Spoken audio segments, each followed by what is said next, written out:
You're listening to The Sizzle on Iron Skillet Radio and Iron Skillet Television. So I think, you know what? There's somebody else, though, who wants to talk about some business. Well, business. We're going to try to answer this call, y'all. Uh-oh. We got a special guest calling in. Here we go. We're gonna push this button and see if this here work. Hold on. Caller, you on the air? Yes. Oh, there you go. Hey, there he is. How you doing now? Man, I've been listening to beauty supply stuff forever, hair shows. Well, sir, you just weren't on beauty supply. You've got to know that you are one of the best and leading foremost persons in the city when it talks about business and empowerment. Ladies and gentlemen, welcome to the show, Mr. Chuck Hughes. Mr. Hughes, how are you today? I am delighted. I've learned a lot since listening. I knew about bag. I knew about beauty. I expect to be a better-looking person by the time I'm done with this interview. Well, that's the key. Everybody has to learn a little something, and each one teach one and get a little bit better. But you're here this evening because you've got something coming up. There's something special going on in the city of Gary that has not happened before. And we were trying to get you in studio, but it's hard trying to catch you, man. You are one of the hardest men in the industry to catch. Well, you know, the saying in the vernacular is keep it moving. And this is not new. We'll be doing our 7th annual World Civility Day. And I'm delighted that you gave me an opportunity to share with your listening audience. No, this is an initiative that I actually thought about 7 years ago. It was just an awareness campaign. We were going to do it just in the Gary Chamber of Commerce, tell people how to behave, treat people the way you want to be treated, be civil in your actions and your discourse and your interactions and all of that. And so I was going to pass that along to my chamber members, which we did. But then the thought occurred to me that in this world, with everything that's going on, road rage, bullying, domestic abuse, you name it, shootings, you name it, that civility would probably be something important for everybody. And so I called the Times newspaper and asked if they would run an article suggesting what we were doing, and maybe it would be helpful to other people. They liked the idea so much, they become our partner. They've been our media partner in this for the last 7 years. So we were fortunate. We were able to bring in people from different parts of the country. A few years, we actually brought people to Gary, Indiana, and Northwest Indiana from Africa and some other places as well, where they were having problems with unrest, civil unrest, murdering policemen, killing folks. And so we just love the fact that we've started this civility initiative, and it's something that we think that's important to everybody. It's not political. You can be Democrat, you can be a Republican, you can be you can believe in a higher authority, you can be an atheist, whatever it is. We just think that whatever you do, however you interact, you don't have to fight, fuss, shoot, or kill anybody. So that, in essence, that's what it's all about. Well, when we talk about civility and the impact of civility in society, especially with the youth as we see now, we see a lot of murders, homicides, crime. It just seems suicide. Suicides. Suicide. Mental health has become such an issue now, and it wasn't talked about as much as it is now, and I don't even know if it's talked about enough now. But can you tell the listeners, Mr. Hughes, how does this program, how does this impact the community and help not only young people, but those who are in need of help? How does this reach out to them? How is this that conduit for them to be better as individuals in their society and in their community? Well, we think it has to start somewhere and with somebody. Once we start doing this initiative, we've engaged all kinds of groups. We've engaged branches of government, other cities around here, boys and girls clubs. In fact, they had a wonderful article in the Times newspaper a couple of days ago because when we first started this in 2016, we worked with Lighthouse Charter School, and they actually did a course on civility. And the principal over there has suggested that it was impactful. Some of the kids still remember, and it's a part of what we do. It's like anything else. They tell you to fasten your seatbelts. Don't drive drunk. I mean, everybody don't adhere, but it resonates with somebody. And so that's what we're trying to do. In fact, I used to tease people. I said, hey, I needed civility myself. I mean, I used to be one of those people that if somebody cut me off in traffic, I'd I designate them number one. Yes, yes, I understand. Or whatever yes. the case might be. You are the first one. You are the first person. You would tell them that outside of your window. I understand. Yeah, but of course, with me being a person who's presenting this initiative, in my mindset is like, Chuck, you know, there's a certain way you have to conduct yourself, because how are you going to preach to the choir if you don't? And nobody's perfect. I get angry now, but nobody's perfect. But we don't have to fight, cuss, shoot, demean anybody. And we talked about these young people. These suicides, I don't know, it evolves into a mental health problem, but it starts with normal children, because they are enduring because of social media and just because of just the meanness that's in the world right now. These kids are experiencing things we did not experience growing up. We played in the streets. We were friends. We were pals.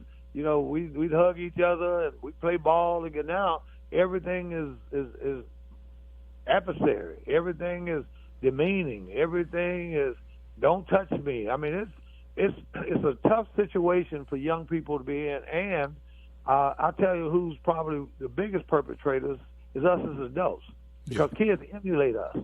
If we act like, you know, complete fools, and if that's the example that we're showing to them, well, how do we expect them to act? So, you know, Mr. Hughes, I know this is passion for you. I can hear it in your voice. Absolutely. That this is one thing we talk about this often, especially as educators. We know that civility. There was a point in time where yes sir and no sir was just part of the normal everyday vernacular. And in this society, we won't really hear that as much. We know that your slogan, I know you gave out some T-shirts recently, and they were saying, together we win. Can you talk about why that phrase is so important to you? And as a community, how we should embrace that and possibly make that one of our own monikers? Well, I'm glad you brought that up, because the title of our initiative is Community Civility Counts. It's the 3 C's. And, you know, I'm big on alliteration, so it's CCC, Community Civility Counts. Mm-hmm. That's the name of our initiative. If you go on Facebook or you go online or go on the Times website, you'll see a lot of the groups, states, organizations that's a part of this initiative, and everybody can be a part of it. All you have to do is just say, I want to be a part of it. You don't pay a fee. There's no initiation. There's no membership card. Just say that I want to be a part of trying to make a positive difference in civility. Now, to answer your question about the Together We Win, is that we don't want to give the impression that we have all the answers, that civil behavior begins and ends with what we say or who we are. It takes all of us. That's why if you look at the T-shirt, you'll see that runners are breaking the tape, but everybody breaks the tape at the same time. Yeah, it's really a great logo. I'm looking at it right now, and it's that community that is pulling together that we could all get across that finish line at the same time. And that's why I think this is so important about what you're doing. But people talk about it, but people don't really put a voice to it. And I think that's why it's super important, Mr. Hughes, that you're doing this and leading this initiative so that people in the community know, hey, there's other people. Because I think a lot of times people think this way, but they never really voice it. They never really know how to come together and talk about it. And especially, can you talk about the partnership with the Times, though, how important that is? Because this is a way of getting this message out amongst the people, because we know the Times is one of the foremost leaders in the area about getting information out to the community. Can you talk about that relationship that you have? Oh, absolutely. I'll tell you how it came about. Well, I think I had begun to tell you how it came about. Is that when we were in our boardroom and decided that we were going to do that and pass it along or whatever. So I called Chris White, who's the publisher of the Times, and I said, Chris, I mean, it's almost verbatim. Chris, we just came up with an initiative in the chamber boardroom. Now, you might think it's corny, but we think it's something that's is universally beneficial for everybody, every walk of life. What are you talking about, Chuck? I say it was just simple, an awareness campaign. The golden rule. We're just trying to encourage people to be mindful of the rights and the feelings of others and treat people the way you want to be treated. His reaction was, are you serious? Yeah, we're real serious. He says, man, can we be a partner? And I'm thinking now, whoa, now these people buy ink by the barrels, if you know what I mean. Yeah. I said, absolutely. His remark was, man, you ought to see the stuff we get. The letters to the editor, the voice of the people. He says it's so vicious and vile, we can't even print half the stuff. He says, man, listen, that's something long overdue that we can make a difference. We're there. And so they've been our partners. But I do want to say this as well, too. The Crusader's been great with us, too. We always get coverage from the Crusader. The Times goes way above and beyond the duties to help us make it successful. Now, if I might, I can let you know and the listeners know what's going to take place this week for our Civility event. Okay, we kick off on Tuesday, April 4th, at an 11 a.m. press conference at Gary City Hall. For the last 7 years, the mayor has declared a World Civility Day in Gary with a City Hall ceremony. It was the previous mayor, and that's the current mayor. And we invite the press, public, anybody to come down and watch that. So that's how we start. Now, on Thursday, we have a full day of activities. We begin at 9 a.m. at the Dean and Barbara White Center, 6600 Broadway, Maryville. We have workshops. We have people doing workshops on various aspects of civility. It could be anti-bullying, civility in the workplace. Methodist Hospital has done civility under traumatic circumstances. You know, people fight and shoot even in the emergency room under stress. And so people pick their topics. And so we do workshops. This year we even having a panel discussion on it. And so that's from 9 until 3. Then at 6 p.m. at the Avalon in Maryville, that's when we do our Civility Awards dinner. That's what I say in the past. We've had people, we're still going to have people coming, a few from out of the country. We're going to have people coming from the East Coast, different parts of the country, South. But we're focusing on a lot of local people because before we were working in conjunction with a group that was more or less spotlighting their folks who were doing great things, but they weren't people that the community could identify with. This year, we have we sent out a form for folks to nominate people in your community, any Northwest Indiana community, any community, to nominate someone who's demonstrated an act of kindness or some kind of gesture that's been really kind and uplifting or supportive or helpful or whatever. And so we're happy that we'll be honoring a lot of local people as well. And so it's a great event. And again, it's our 7th annual. So this is not anything that just started. And we hope that it's something that can continue because if we get some people involved year in and year out who want to change their attitude. First, it begins with ourselves. You change your attitude, then you become an ambassador to others. And that's why we engage youth. Some of our high schools are bringing their students to the workshops. We'll have some workshops at our dinner that evening. And so we're excited about it because if people ultimately started fastening their seatbelts and started doing other things that were required after hearing it so often, then we think that in some instances it's going to help people say, hey, you know what? I don't have to act this way. I don't have to treat this person the other way. And that's why we involve youth because, the most courageous thing for youth to do is to go against the norm and do right because then they're worried about being bullied. They're worried about their peers who don't want to conform, causing problems for them. So we're trying to empower the young people, too, letting them know that they have people there with them as well. I mean, I know we're off on a more serious topic now. I wish I could throw in some of the hip-hop slang and some of the real cool stuff, but, I have to listen to you guys and learn there. I'm just here just to hope that we can improve the lives of our young people. We can improve the lives of our not young people, and we can stop killing each other.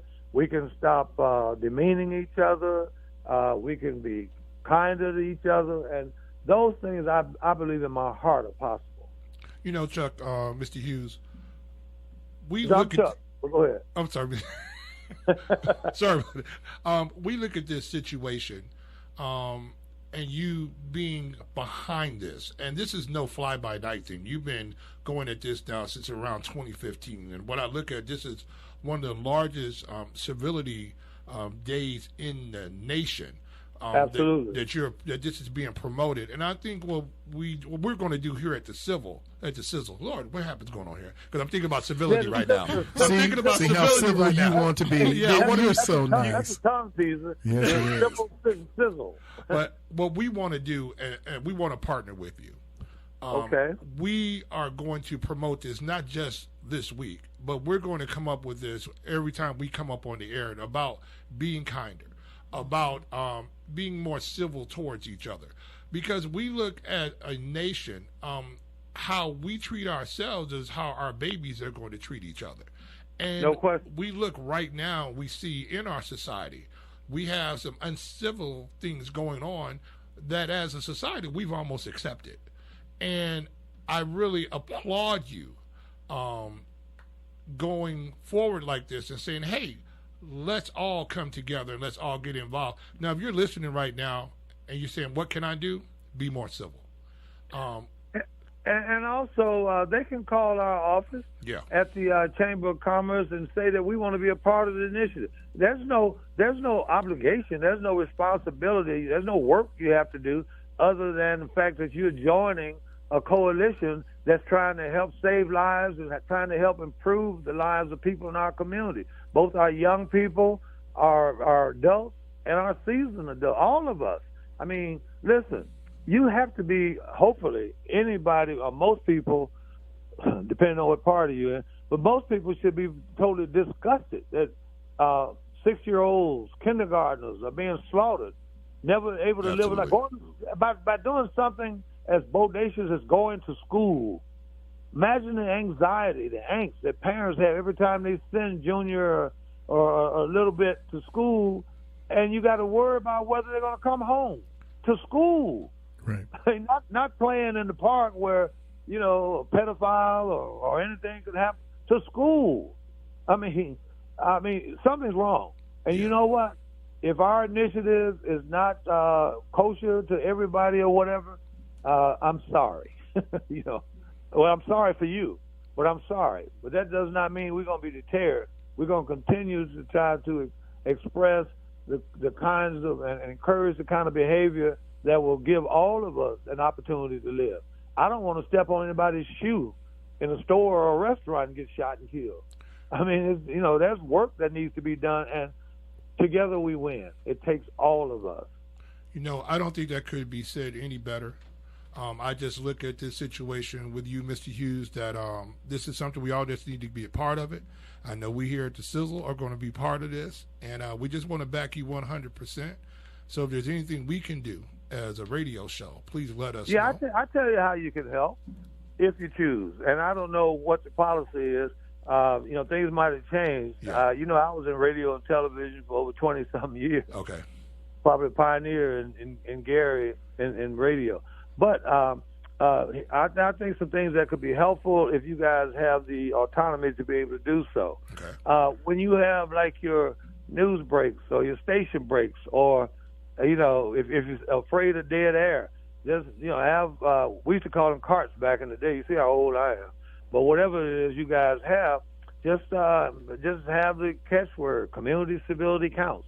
Okay. Because that can just be on the consciousness of people. Even if you have, listen, I know that you have a variety program, and you have to, because the community is engaged and involved and wants information on every topic. I'm telling you, I was listening intently to the young lady.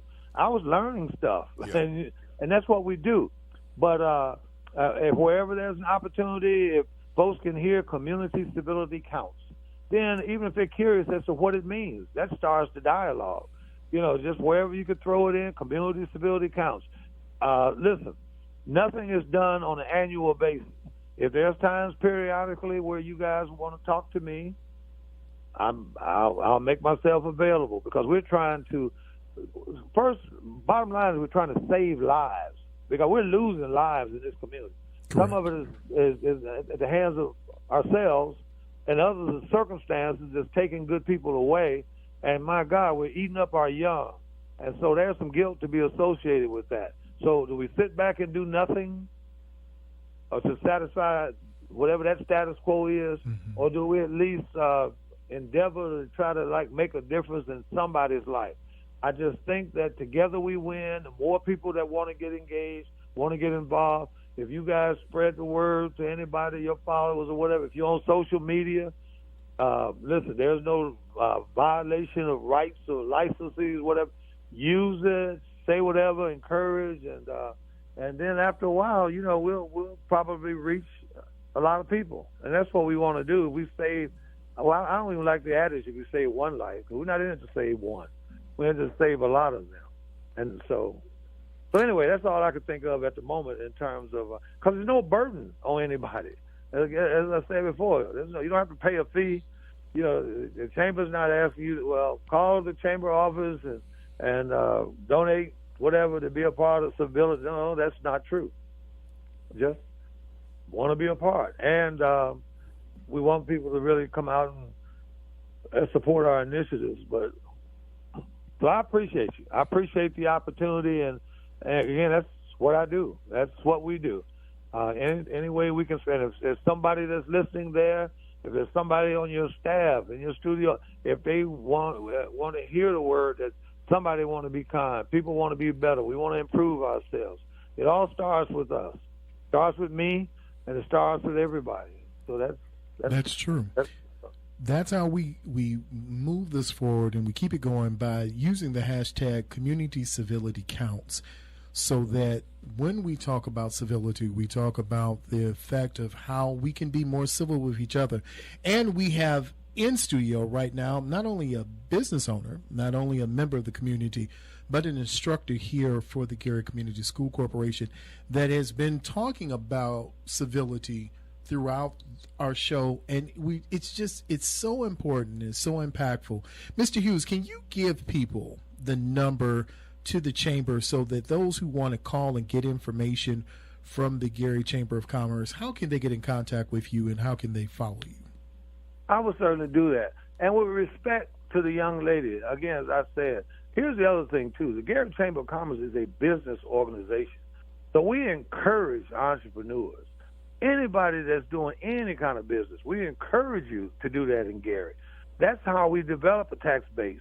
People want to blame this one or that one because abandoned buildings are not torn down, the streets are not fixed, or whatever. We're not going to listen.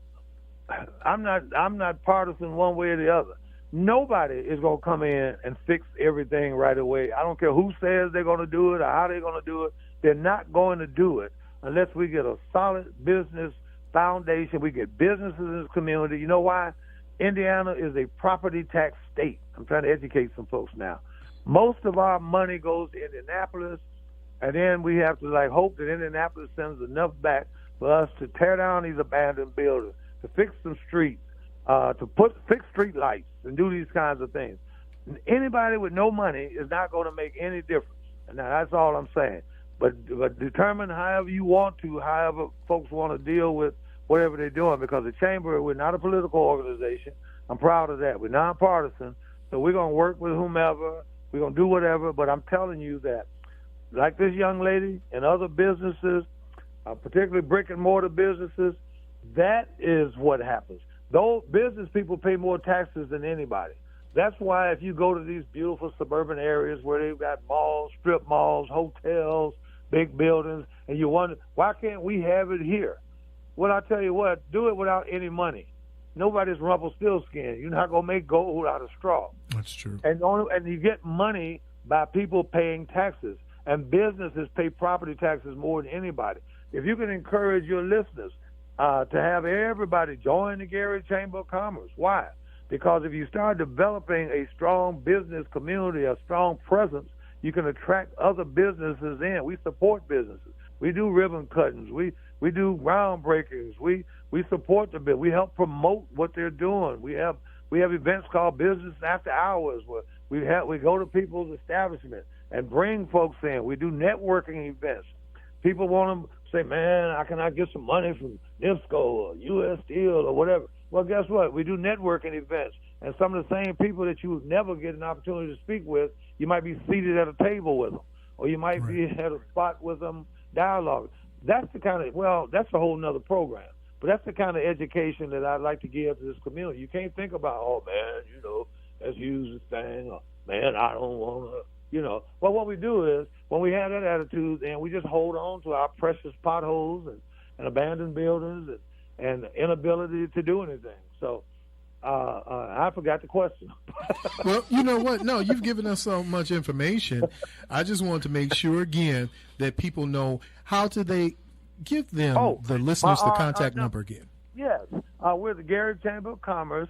We're located in the Centier Bank Building, 504 Broadway, Suite 328. People are welcome to walk in anytime, visit our office. I probably can give you a history lesson about Gary in Northwest Indiana that nobody else can, and that's not exaggeration. That's not hyperbole. You are welcome to come down and to see if what I'm suggesting is true. Our phone number is 219-885-7407. We're there from 9 to 5. Give them That's that number again. 504 Broadway, Suite 328 in the Centier Bank Building. And the phone number is 219-885-7407.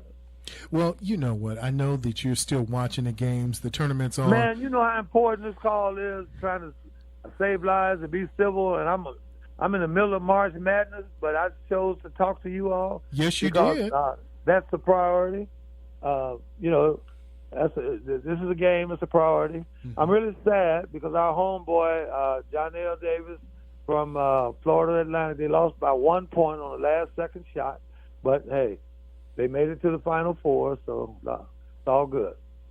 Well, this is something when we talk about business, maybe this is something that John L. is able to turn into a more lucrative business for not only himself but for his family and for members in the Gary community in Northwest Indiana and the region, period.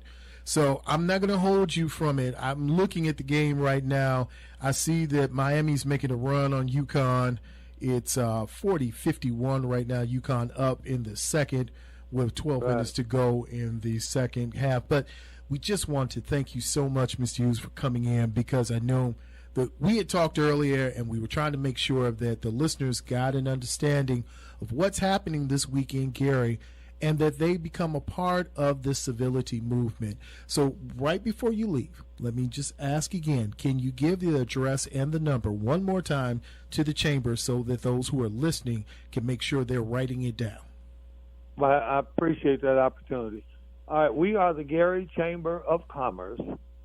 Our address, 504 Broadway. We're around the corner in the Centier Bank Building, Suite 328. You just walk in the bank building, you take the elevator to the third floor, and we are at Suite 328. Phone number is 219-885-7407, and our office hours are 9 to 5.